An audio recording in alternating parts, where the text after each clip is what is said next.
Bienvenue sur votre chaîne Savoir-faire digital. Dans la vidéo 4 sur les bases de données SQL, nous avions vu le mot-clé order by pour trier nos résultats. Avec cette vidéo, nous verrons comment mieux utiliser les opérateurs logiques AND, OR et NOT avec la clause WHERE. L'opérateur AND est utilisé pour filtrer les enregistrements en fonction de plusieurs conditions. La différence entre l'opérateur AND et l'opérateur OR est que AND affiche un enregistrement si toutes les conditions sont vraies, alors que pour l'opérateur OR, il suffit qu'une seule des conditions soit vraie.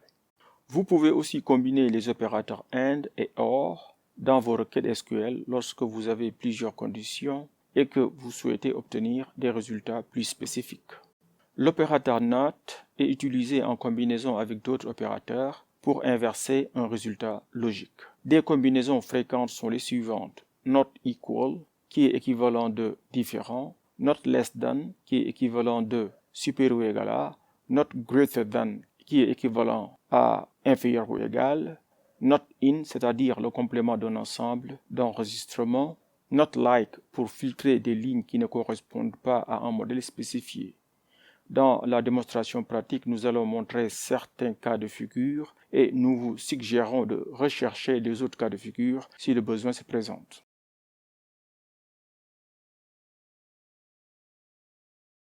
Voilà, on va commencer la démonstration pratique. Dans un premier temps, nous allons d'abord afficher la table des clients sur laquelle toutes ces requêtes-là sont basées. Donc, on fait Select All from Customers pour afficher en fait la table des clients. Donc, exécutons ceci pour voir. Donc, la requête est finie. Donc, et voilà. Donc, vous le voyez très bien ici, c'est en fait la liste de tous les clients. Parfait. Voilà, maintenant, nous allons passer à l'opérateur AND. Ici, on va faire une requête telle que Select Company Name, Contact Name, City. Donc, on va sélectionner les champs, le nom de la compagnie, le nom du contact et puis la ville. From Customers.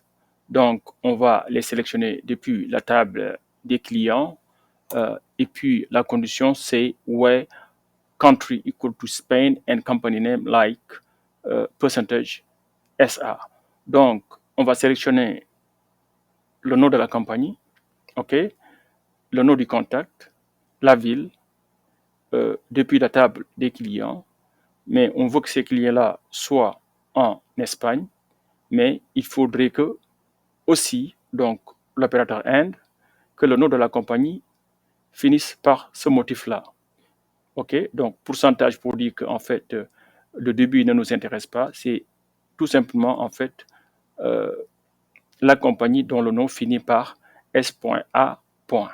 qui nous intéresse. Voilà, donc on veut exécuter cette requête-là qui nous montre comment utiliser l'opérateur logique AND. Donc on veut que le pays soit l'Espagne, mais aussi que le nom de la compagnie se termine par S.A. Voilà. Donc, si nous exécutons ceci, vous voyez qu'en fait, il y a une seule compagnie qui répond à ce critère-là. Donc, vous voyez très bien qu'en fait, la ville, c'est Madrid. Donc, évidemment, la compagnie se trouve en Espagne. Et est-ce que son nom finit par S.A. Évidemment, son nom finit par ce motif-là. Très bien. Donc, voilà comment on peut utiliser l'opérateur AND. Voilà, maintenant nous allons passer à l'opérateur logique OR.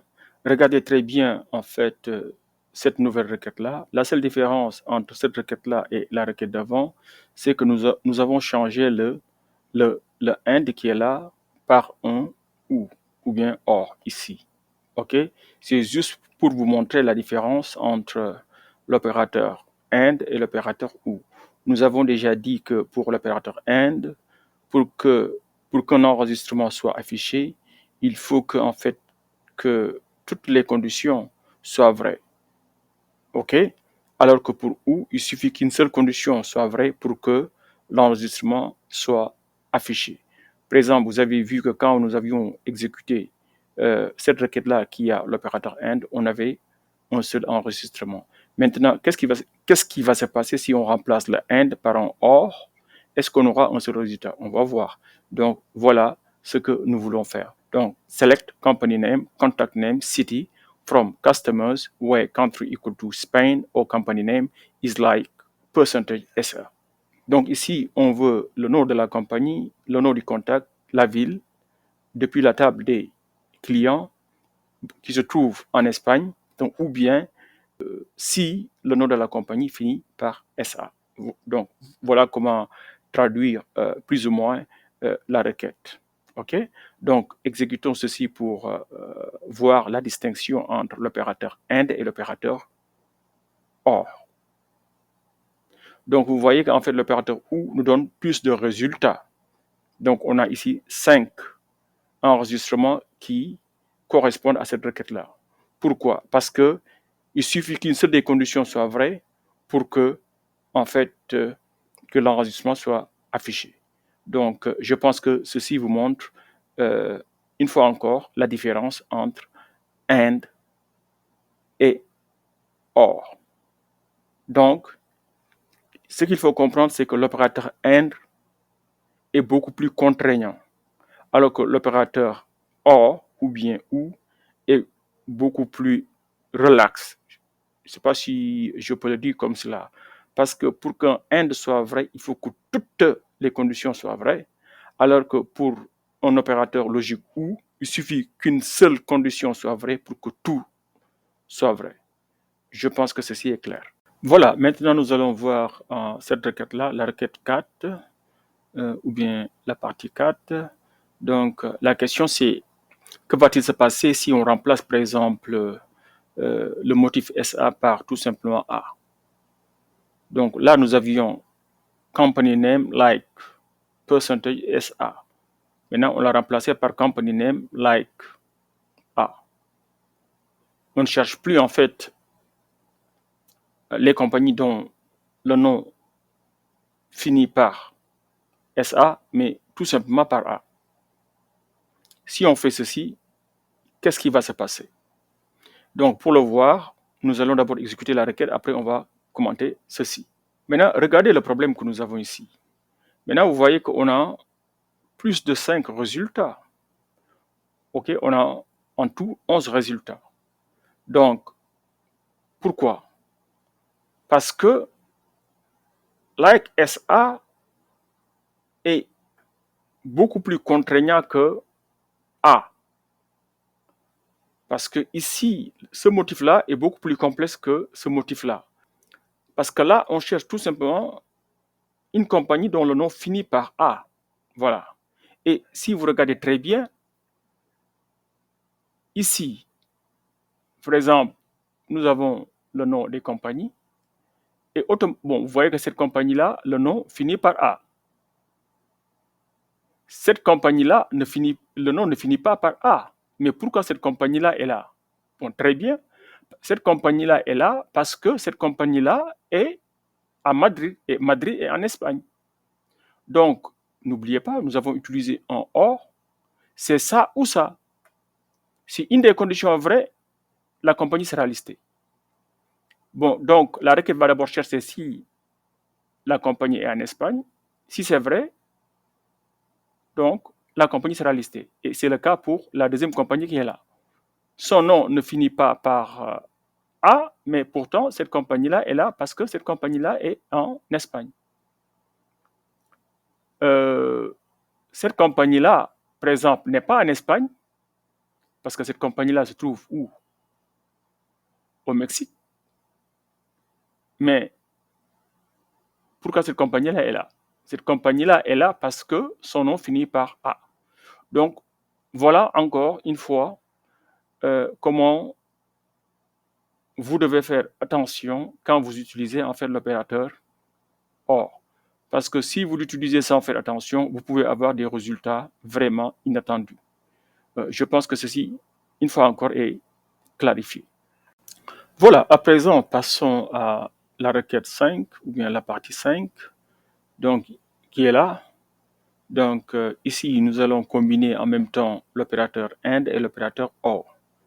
Donc, vous voyez qu'en fait, après le where, la première condition est là. Donc, on veut les clients qui sont en Allemagne, donc Germany, et on va combiner avec d'abord un and, et pour la deuxième condition qui est là, on va utiliser d'autres opérateurs. Par exemple, ici, on utilise l'opérateur ou pour dire que la ville doit être soit Berlin, et si ce n'est pas Berlin, c'est peut-être quelque chose qui ressemble à Francfort. Donc, voilà la requête où on a utilisé and or alike en combinaison. Donc, c'est select company name, city. Donc, on va choisir le nom de la compagnie et la ville. From customers, depuis la table des clients. Where country equal to Germany. Le pays, c'est l'Allemagne. Et, donc, vous ouvrez les parenthèses. La ville doit être Berlin ou bien quelque chose qui ressemble à Francfort. Donc, voilà la requête traduite. Donc, maintenant, attention. Ici, il faut faire très attention. Suivant la complexité de votre requête, il y aura des cas où vous aurez besoin de des parenthèses pour montrer la priorité en fait, ou bien pour montrer l'ordre dans lequel la requête doit être exécutée. C'est comme en mathématiques par exemple. Des fois, si vous avez une expression algébrique assez complexe, il y a des moments où vous êtes obligé de mettre des parenthèses quelque part pour indiquer l'ordre des priorités. Hein? Quand je dis l'ordre des priorités, c'est l'ordre des priorités dans lequel les opérations doivent se faire. Ici, c'est la même chose. Quand on a plusieurs opérateurs logiques, il y a des cas où c'est nécessaire de mettre des parenthèses pour dire que voilà, cette expression-là est prioritaire par rapport à cette expression-là. Voilà. Maintenant, exécutons ceci. Donc là, on voit qu'il y a seulement 2 clients qui correspondent à cette requête-là. Donc, vous voyez que le premier client se trouve ici à Berlin. Très bien, parce que on avait dit soit, bon, la ville, c'est Berlin, ou bien quelque chose qui ressemble à Francfort. Et vous voyez très bien ici que le deuxième client se trouve à Francfort. Ou bien, Francfort et .m. Ou bien A.m. etc. Voilà, je pense que vous avez compris la requête. Maintenant, il y a une chose qui est essentielle. Vous allez voir qu'en fait, de toutes les façons, toutes les compagnies doivent se trouver en Allemagne parce qu'on avait dit dans la première partie en fait de la condition, c'est que le pays c'est l'Allemagne. Maintenant, il y a un et. Donc forcément, donc si le client n'est pas en Allemagne, évidemment, il ne peut pas être à Berlin ou bien à Francfort. Je pense que vous avez compris cette logique-là. Voilà, maintenant nous allons passer à la partie 6 qui concerne l'opérateur not, donc l'opérateur de négation. Donc on va d'abord essayer une requête simple.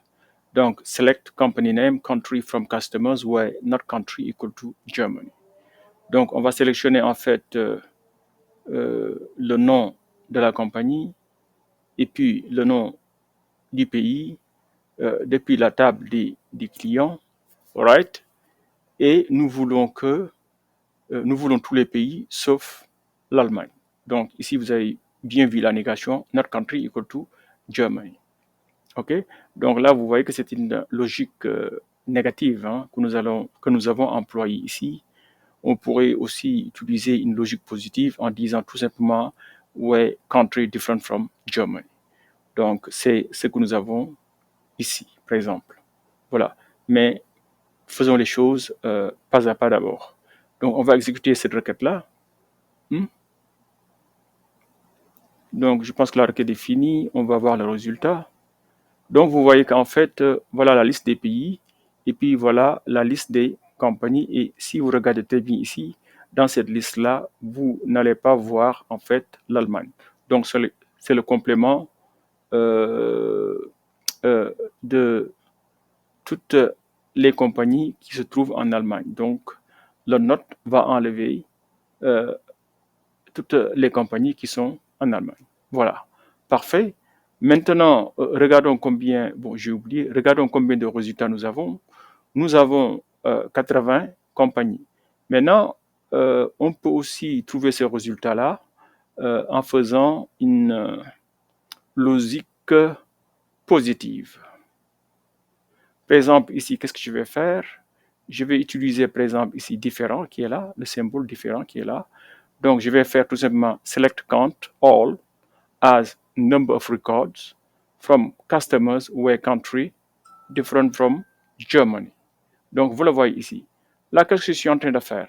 Je fais un select count. Là, je ne liste pas, en fait, le nom des compagnies, mais par contre, je vais juste les compter. Parce que nous avons vu, en fait, avec la requête précédente, que nous avons normalement combien? 80. Voilà. Ici, vous avez 80 lignes. Donc, nous, maintenant, au lieu de lister toutes les compagnies, on va juste les compter. Donc, et pour cela, il faut faire un select count. Vous faites count, vous ouvrez la parenthèse, vous mettez étoile, vous fermez la parenthèse, et puis pour donner un nom à votre compte, il suffit d'utiliser as, et puis vous faites quelque chose comme ça, number of record. À l'intérieur, vous mettez ce que vous voulez. Bon, number of record, ici, c'est comme juste le nombre d'enregistrements. Voilà. Donc, from customers, donc depuis la table des clients, where country, different, from Germany. Donc, on veut compter le nombre de compagnies qui sont des compagnies clientes qui se trouvent en dehors de l'Allemagne. Très bien. Donc, je vais exécuter cette requête-là maintenant pour voir le résultat. Et vous voyez très bien que number of records, c'est bien 80. Donc, vous voyez qu'en fait, le résultat est le même. Voilà, maintenant nous allons passer à la partie 7, donc, où nous allons utiliser une combinaison not alike. Donc, ici, on va faire quoi? Select company name from customers where company name not like A. Donc, qu'est-ce qu'on fait ici? Ici, on veut trouver en fait le nom des compagnies clientes qui ne commencent pas par A. Donc, voilà. Donc, c'est le nom de toutes les compagnies ne commençant pas par A. Voilà. Donc, on va exécuter ceci pour voir. Et normalement, vous allez voir qu'en fait, voilà, ça c'est la liste des compagnies. Et vous voyez très bien qu'en fait, qu'il n'y a pas de A. Donc, vous voyez déjà que les compagnies commencent par quoi? Par B. Voilà. Donc, tous les noms qui commencent par A ont été enlevés. Parfait. Maintenant, passons à la partie 8 où nous allons utiliser en fait l'opérateur not combiné avec between. OK? Par exemple, ici, c'est quoi la requête? Select all from customers where customer ID not between B and C, Z. Ou bien not between B et CZ. Qu'est-ce qu'on fait ici? Bon, normalement, en général, not between, ou bien between même, on l'utilise quand on veut donner en fait un intervalle. Très bien. Voilà. Par exemple, between X et Y. Voilà. Donc, entre X et Y. Mais on peut aussi l'utiliser avec des lettres ou bien avec des chaînes de caractères. Parce que n'oubliez pas, les chaînes de caractères aussi sont ordonnées. Par exemple, il y a d'abord les mots commençant par A qui viennent d'abord, après il y a les mots commençant par B, etc. etc. Donc ici, qu'est-ce que nous faisons?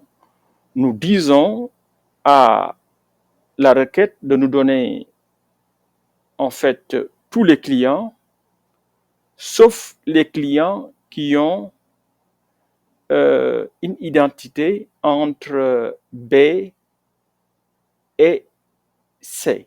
Ici, les identités ne sont pas, les numéros d'identité ici ne sont pas des nombres, mais c'est plutôt des chaînes de caractères. N'oubliez pas, vous pouvez aussi utiliser des chaînes de caractères comme numéro d'identité. Hein. C'est bon, je pense que je peux vous donner un cas. C'est par exemple le numéro d'immatriculation en fait des automobiles en général peuvent être une combinaison de chiffres et de lettres, mais une fois que c'est une combinaison de chiffres et de lettres, c'est une chaîne de caractères. Très bien, voilà un exemple.